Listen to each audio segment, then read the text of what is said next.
সাম্প্রতিককালে আমাদের গত মঙ্গলবার থেকে দুই দেশের মধ্যে যে পরিবেশ সৃষ্টি হয়েছে আমাদের মধ্যে অত্যন্ত উদ্বিগ্নতা সৃষ্টি করেছে পার্শ্ববর্তী দেশ হিসেবে এবং অবশ্যই ক্রিকেট বোর্ড থেকে। আপনি জানেন যে আমাদের দুইজন জাতীয় দলের খেলোয়াড় অলরেডি আছেন। পাকিস্তানে তারা একটা ফ্র্যাঞ্চাইজি টুর্নামেন্ট খেলছে। সেই টুর্নামেন্ট থেকে যখন আমরা প্রথম খবর পেয়েছি তখন ক্রিকেট বোর্ড ক্রিকেট অপারেশনস থেকে শাহরিয়ার নাফিস সর্বক্ষণই যোগাযোগ করেছে। আমি আমার ব্যক্তিগত উদ্যোগে আমি পিএসএল সিওর সাথে যোগাযোগ করেছি, ফোনে কথা বলেছি। আমি পিসিবি প্রেসিডেন্টকেও মেসেজ পাঠিয়েছি। সাম্প্রতিক সময়ে আমরা কনস্ট্যান্ট আমরা তাদের সাথে যোগাযোগের মধ্যে ছিলাম।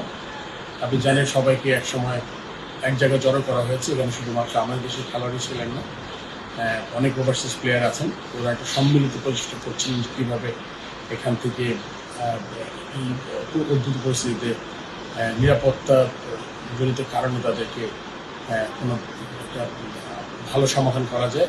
সেই প্রেক্ষিতে আমরা একটা গতকাল মিটিং হয়েছে এবং মিটিংয়ের পরে ডিসিশন হয়েছে আজকে কোনো এক সময় একটা তারা চেষ্টা করবে যাতে সব খেলোয়াড়কে এখান থেকে নিরাপদ জায়গায় সরিয়ে নেওয়া যায়।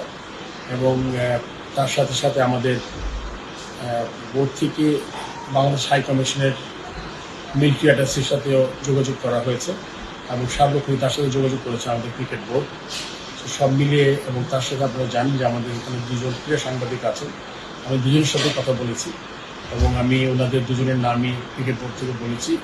ওই যখনই তারা একসাথে যাবেন তখন যাতে তার নাম থেকে উল্লেখ করা হয়, কেননা তারা পেশাগত দায়িত্ব পালনে গেছেন এবং এটা আমাদের মনে করি ক্রিকেট বোর্ড মনে করে আমাদের এখানে একটা দায়িত্ব আছে।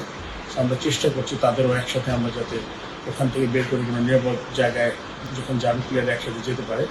তো এটা আসলে এই উদ্যোগটা আমরা কনস্ট্যান্ট গত 3 দিন বুধবার, বৃহস্পতিবার এবং আজকে শুক্রবার এই 3 দিন আমরা সারাক্ষণই যোগাযোগ করার চেষ্টা করেছি এবং একটা বোধহয় খুব শীঘ্রই একটা সমাধানে আসবে পাকিস্তান ক্রিকেট বোর্ড এবং আজকে বিকালের মধ্যে একটা ডিসিশন হবে এবং তারা হয়তো বা তাদের অন্যত্র সরিয়ে নেওয়ার চিন্তা ভাবনা করছে এবং অবশ্যই যাদের নিরাপদভাবে যদি নিয়ে যেতে পারে এই জন্য সব ধরনের চেষ্টা করবে তারা, এটি আমি জানতে পেরেছি।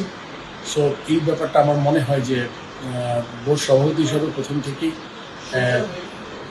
টপ প্রায়োরিটি দিয়েছি আমি।